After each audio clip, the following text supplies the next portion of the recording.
Hello and welcome back to my channel. My name is David Novak. I have been reading My Apprenticeship by Maxim Gorky. This is the second volume of his memoirs. It is a trilogy, and I read the first volume years ago and have started the second and have no plans for the third. The first is My Childhood, and the third is My Universities. So the middle one, My Apprenticeship, I am taking it to be a memoir specifically focusing upon his involvement with the world of books, his burgeoning awareness of books and literature, and then the steps which led to his formation as a writer. He was a novelist and playwright, and I think also possibly an essayist. I am not so sure about that, but obviously he wrote memoirs. I've never read anything else by him other than these memoirs. So I would like to share a little bit with you what I've read. And then today, while I was looking for something in Oliver Sacks, a book I read many, many years ago, I could not find what I was looking for. I came across a whole bunch of stuff that I thought was very interesting, and I liked the way books talk to one another. When you happen to be reading two things around the same time, they communicate through you, the reader, and that's one of the most pleasurable aspects of reading that I find. So he is a boy at this point, and the book largely discusses events which are occurring to him during a brief window of time. My Childhood deals with the youngest years, his family life, and so forth. And then this one is dealing with the young man as he takes his first steps towards being out in the working world. Now, in My Childhood ended with some scenes of him as a street urchin collecting rags for money, that sort of thing. But here he is moving into legitimate jobs, oftentimes working for this or that householder. He had a stint on a ship, a riverboat, and on that riverboat, he met somebody who sort of whetted his appetite a little bit for books. He did also in previously in one of the households as well. And at this juncture, he finds himself working at an icon shop. The icon workshop consisted of 2 rooms in a large house, half built of stone. In one of them, there were 3 windows looking out onto the yard and 2 onto the garden, ... I don't need to give you all of the dismal details, but then the next, a couple of paragraphs were pretty poignant to me. I've done my share of jobs as well. I don't think any of the jobs in my wayward employment days were quite so interesting as the jobs held by Gorky. None of the men had any enthusiasm at all for painting icons, since a spiteful, clever craftsman had once divided the work up into a long series of tedious little operations which had no beauty in themselves and which would not arouse any love of the craft or any interest in it. The one-eyed carpenter, Panfil, a vicious man, would bring in the glued boards of varying sizes made from cypress or lime wood, which he had planed down. A consumptive boy called Davidov would prepare them for priming. His mate Sorokin would apply the undercoat. Milyashin would make pencil sketches from the original, and old Gogolev would emboss a gold pattern, and some other men would paint in the landscape and vestments, and then the icon was placed against the wall, faceless and armless, ready for the body painters. Those large icons for the iconostasis and altar doors looked very unpleasant as they stood there, without faces, without arms or legs, with only the vestments or armor and little blouses for the archangels painted in. Those bright boards had the smell of death about them. They had not yet been given the touch of life by the final painting of the faces. What should have given them life was not there. It seemed that it had been there once, but had now been miraculously spirited away, so that only those heavy vestments remained. When the flesh had been painted in by the face painter, the icon was handed over to the master, who made an embossed enamel pattern. There was also a special craftsman for inscriptions. Ivan Larionich, a quiet man and the manager of the workshop, would do the final varnishing himself. He had a gray face, a gray beard with fine silky hair, and gray eyes, which were strikingly deep-set and sad. He had a fine smile, but one felt awkward smiling back at him, and he looked like the icon of Simon Stylites, and had the same dried-up, emaciated appearance. His motionless eyes seemed to be looking at something far off, straight through the walls and everyone in the workshop. So I really enjoyed that description of the division of labor and how the dividing up of that labor so that each man, each employee only handles one small part of the overall task, how that division robs the employee of any potential joy from the task. That's industrialization. I think that happier jobs are those which give the laborer a more well-rounded experience, whatever the task may be. So that's just to sort of whet your appetite for life in the icon shop. Now, a couple of more paragraphs from the next chapter. The jobs I had to do in the icon workshop were simple. In the morning, when everyone was still asleep, I had to prepare the samovar, and while the men were drinking tea in the kitchen, I tidied up the workshop with Pavel, separated the yolks from eggs for the paint, and then went shopping. In the afternoons, I had to mix the powders for the paint and watch the craftsmen at work. At first, I found everything extremely interesting, but I soon realized that each craftsman was responsible for only a small part of the whole operation. As a result, he did not like his work and suffered from excruciating boredom. I had the evenings to myself, and I used to tell the men about life on the steamboat and recount stories from books. Without my noticing it, I gradually came to occupy a very special position in that workshop as storyteller. And it became clear to me before very long that all those people had seen less and knew less than I did. Almost every one of them had been placed from childhood in that cramped cage of a workshop and had been locked up there ever since. Among all the workmen, only Zikarev had been to Moscow, and he spoke gloomily and didactically about it. So,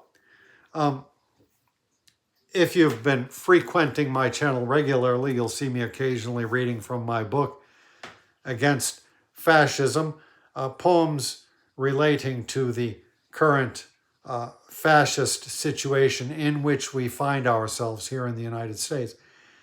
And it just occurred to me that this book could not have come about but by somebody living under similar circumstances to me. That is to say, living in Chicago or a city somewhat akin to this. And it's just an entire matter of chance that put me in the position to be able to write this book. Now, there are many other factors which contributed as well, all equally owing to the haphazardness of sheer chance. So then, while I was looking for something else in Seeing Voices by Oliver Sacks, A Journey into the World of the Deaf, I just found a whole bunch of stuff about childhood development and linguistic development that I found utterly fascinating. And so I thought I would share it with you. Now, the book pertains to deaf people, but I've tried to extract quotations that are more general than that.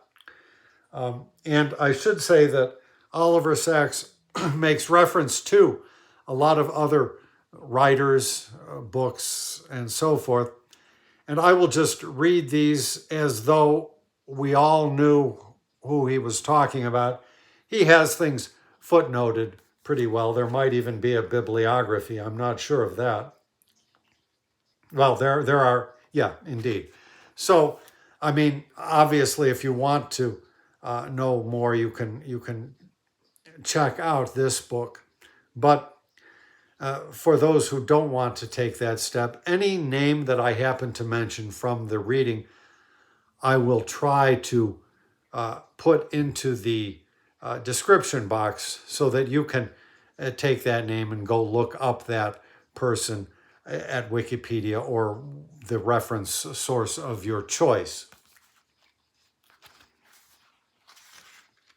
I'll try to indicate where I pass over something,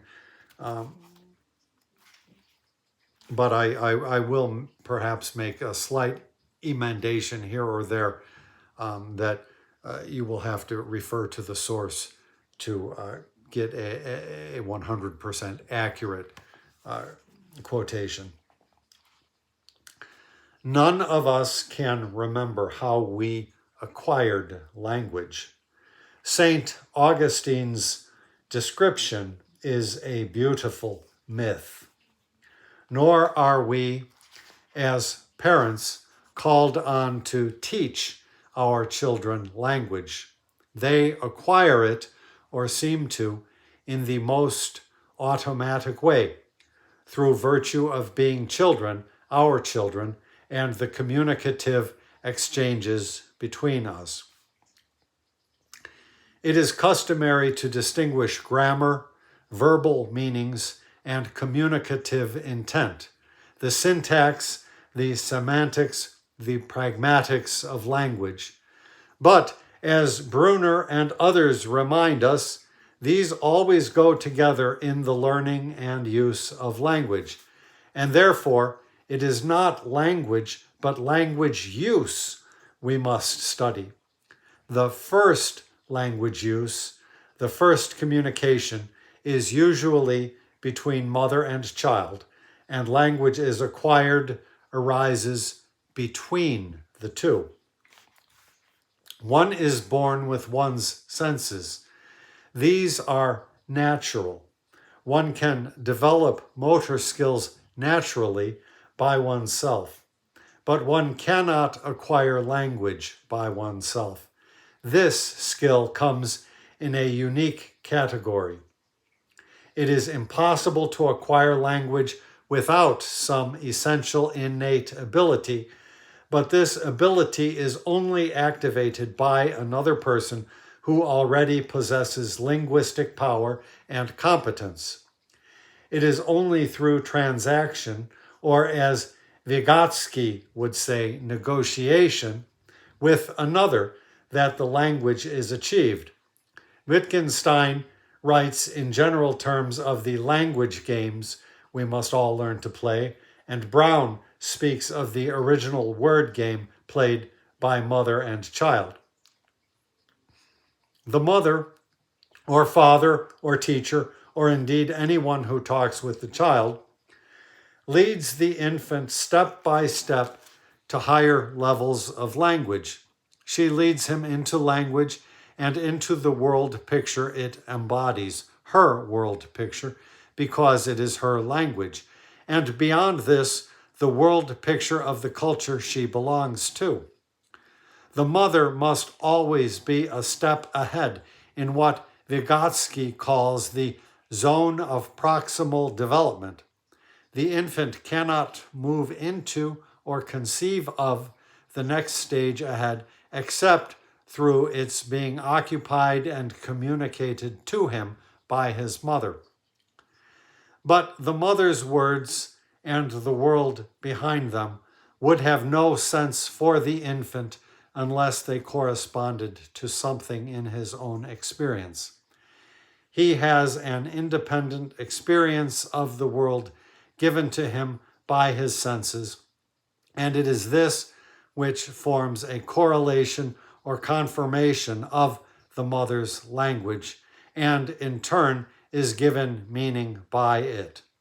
It is the mother's language internalized by the child that allows it to move from sensation into sense, to ascend from a perceptual into a conceptual world.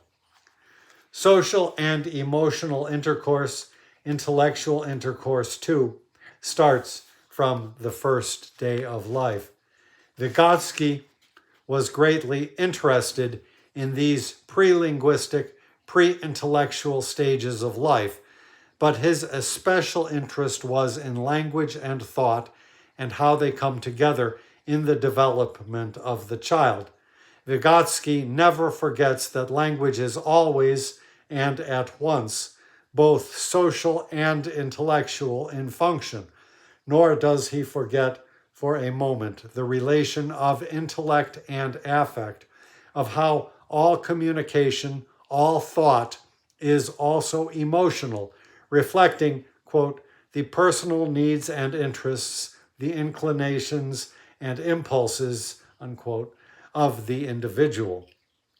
The corollary to all this is that if communication goes awry, it will affect intellectual growth, social intercourse, language development, and emotional attitudes all at once, simultaneously and inseparably.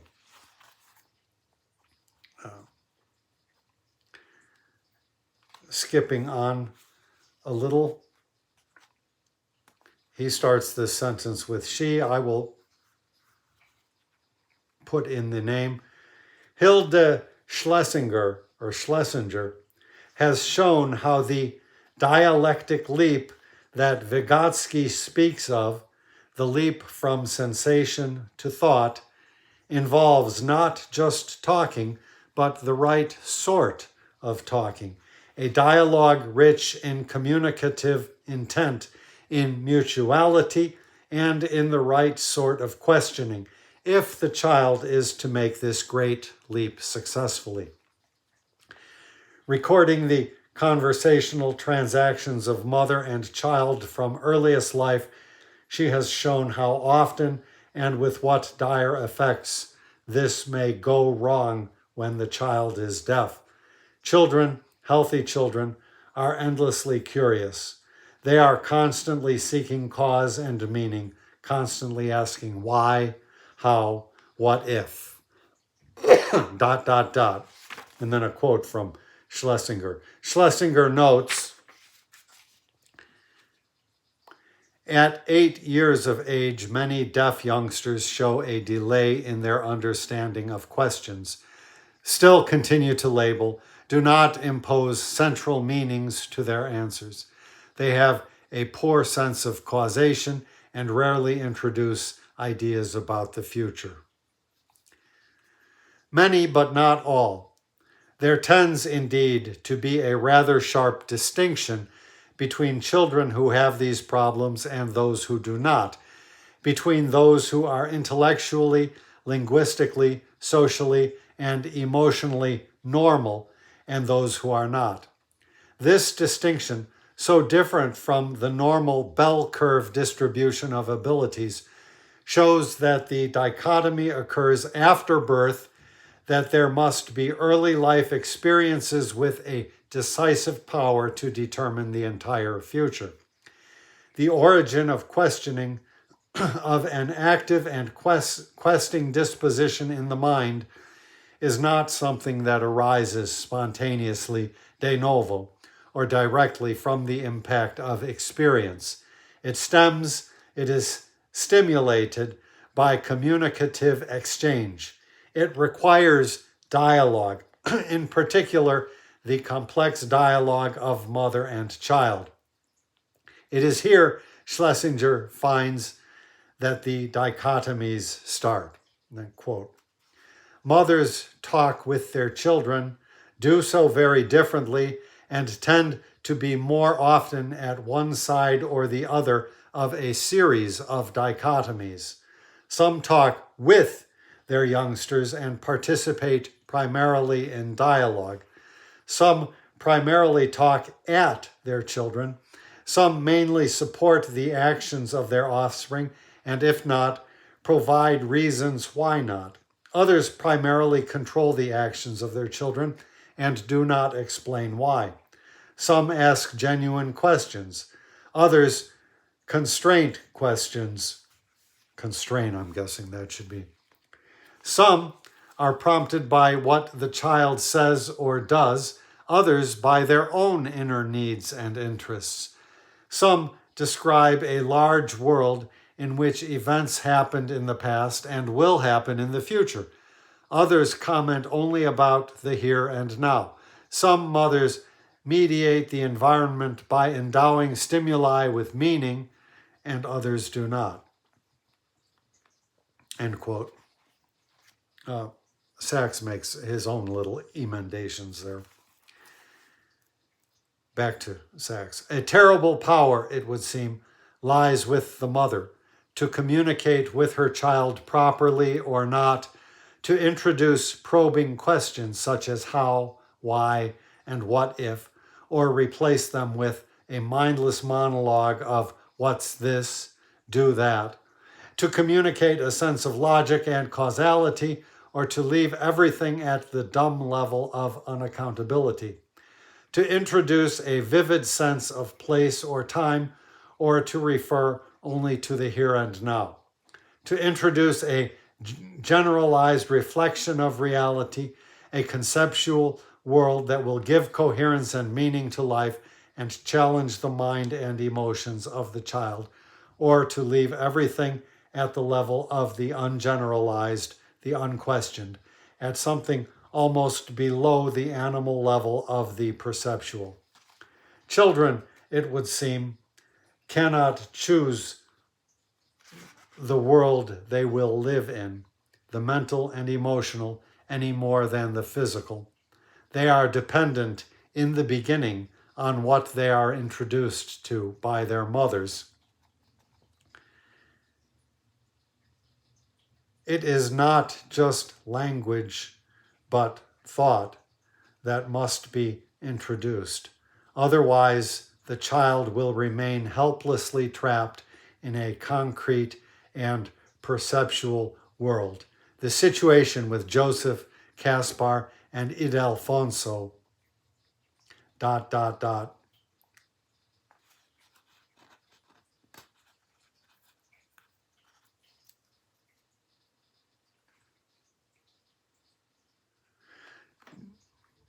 Here's a quote then. Children seem to copy faithfully the cognitive world and style introduced to them by their mothers, Schlesinger writes. Some mothers introduce a world that is populated by individual static objects in the here and now, labeled in identical ways for their children from toddlerhood through latency. Such mothers avoid language at a distance from the perceptual world, and in poignant attempts to share a world with their offspring, join and remain in the perceptual world of their children. Other mothers, in contrast, introduce a world wherein things that are seen, touched, and heard are enthusiastically processed through language. The world they introduce is wider, more complex, and more interesting to the toddlers. They too label objects in the perceptual world of their children, but use correct labels for more sophisticated precepts and add attributes to them via adjectives.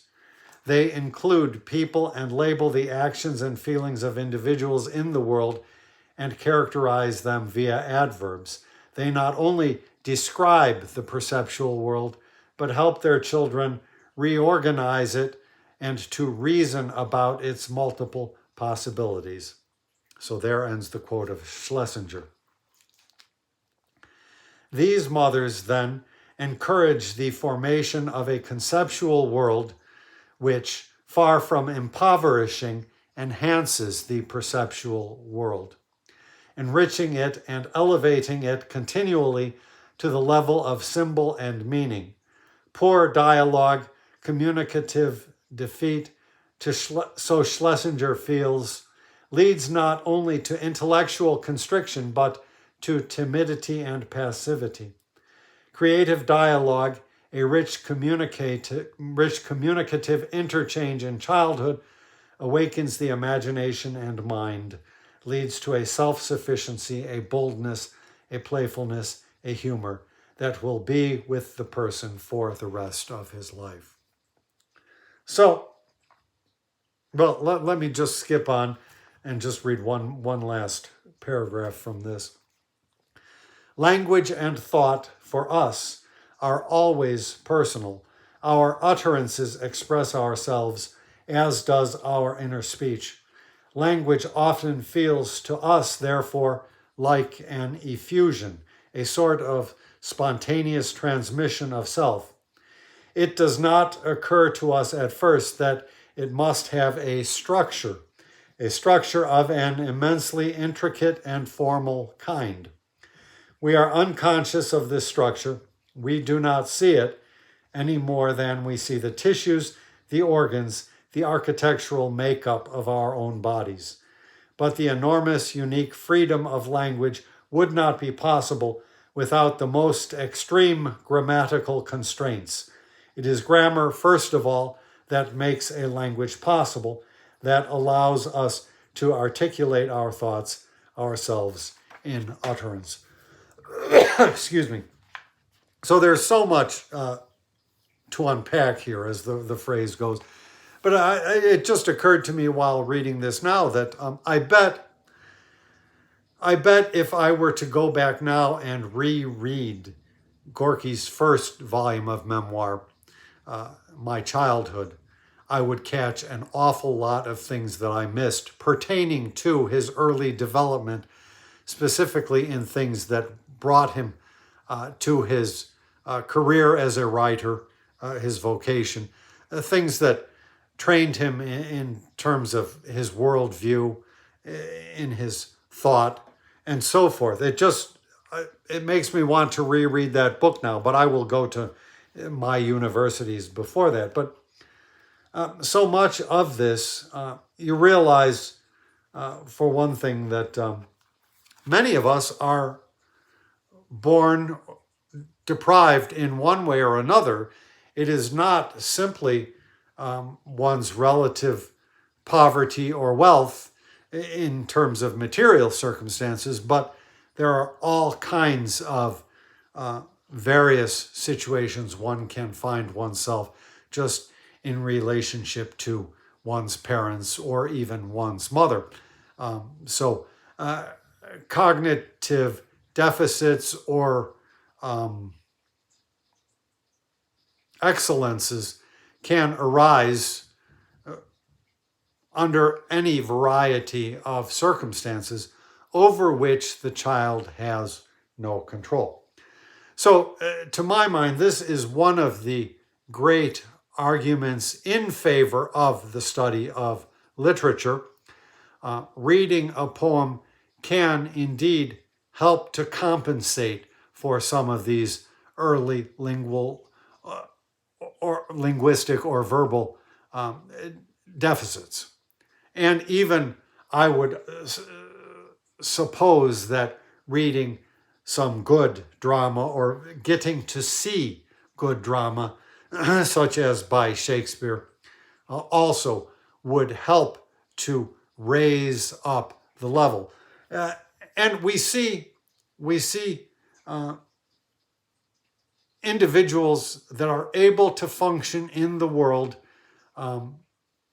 to bludgeon and bluster their way through social situations, but without, say, any of the conceptual aspects of thought. They deal only with perceptual aspects. I think it's fairly evident in our present fascist regime. Donald Trump has a sense of how to build a building, what kind of grass grows. He can tell you that grass, like people, dies, that kind of thing. But for any of the wider reaches that language can take a person to, he is curiously devoid. So, for instance, somebody asked him, there was an act of extreme violence in the MAGA world recently. One MAGA influencer was assassinated by another MAGA true believer. And the regime is making a big to-do about this. And someone asked President Trump how he's holding up about it. And Donald Trump said something like, okay, look at all these trucks here. They're doing great work on building my White House ballroom. So he has absolutely no cognitive ability in terms of what we would call emotional content. And so it's just very interesting. A society that functions with a preponderance of such individuals, businessmen and the like, is a sorry society indeed, lacking all of the pleasures that make human life worth the engagement. This is the direction, with the destruction of the arts and so forth, that Donald Trump and his cohort desire to lead us. They want us all to be cogs in a big employment machine, much as the icon painters, each taking care of one little facet of a greater job with no sort of pleasure or satisfaction deriving from the task other than a meager and the meagerest of paychecks. So, at any rate, I thought I would share those things with you. We all find ourselves in limited circumstances. In the sphere of poetry, particularly, T.S. Eliot was prone to remark that poets, whichever poet he happened to have under scrutiny that day, that poets tend to work within their limitations. And that is probably the right tack to take. But we all must recognize that we have limitations, but the parameters of our limitations can indeed be extended here and there. And one of the means we do that is through reading, through exposure to art. I think that taking a class, taking a poetry writing workshop will not cause a writer to take the leap into becoming a master, let us say, to use the Malcolm Gladwell term. He postulated that 10,000 man hours or whatever was all that was necessary, and then one can become a master of anything. And writing teachers and the like really do like to promote this sort of idea, but it's not true. And I'm not trying to denigrate the thought either. I took dance classes for a couple of years, ballet dance, jazz dance, modern dance, tap dance even, when I was younger, and never succeeded, but it gave me an appreciation, and I would imagine that had I persisted, it would have probably even helped me in other ways that I couldn't have predicted.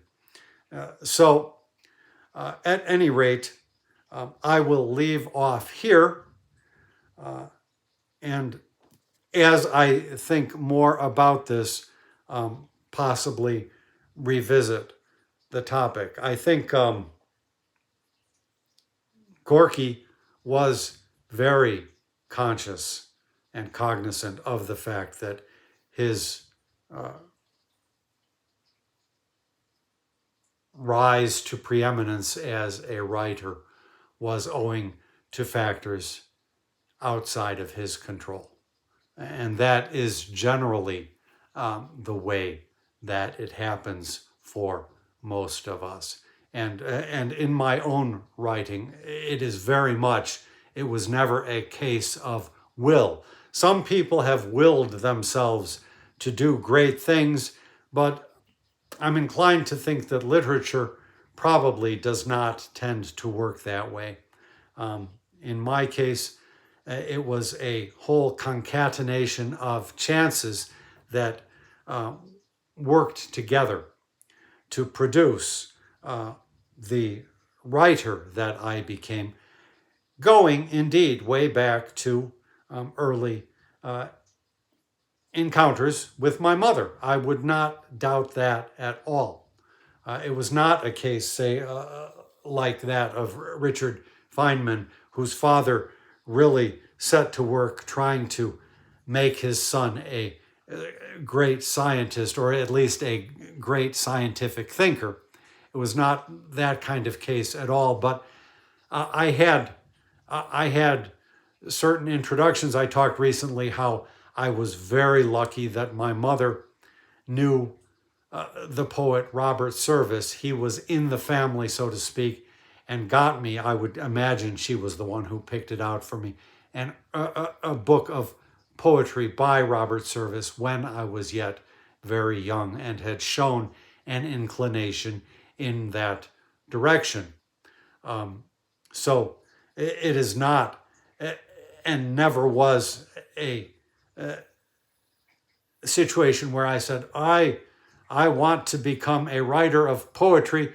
Now let me see how I can go about doing this. And then signing up for this class or that class, reading this book or that book about prosody, etc., etc. That is not at all how it happens, because poetry itself is an organic function of language. That's a fair enough way to stop. Thank you.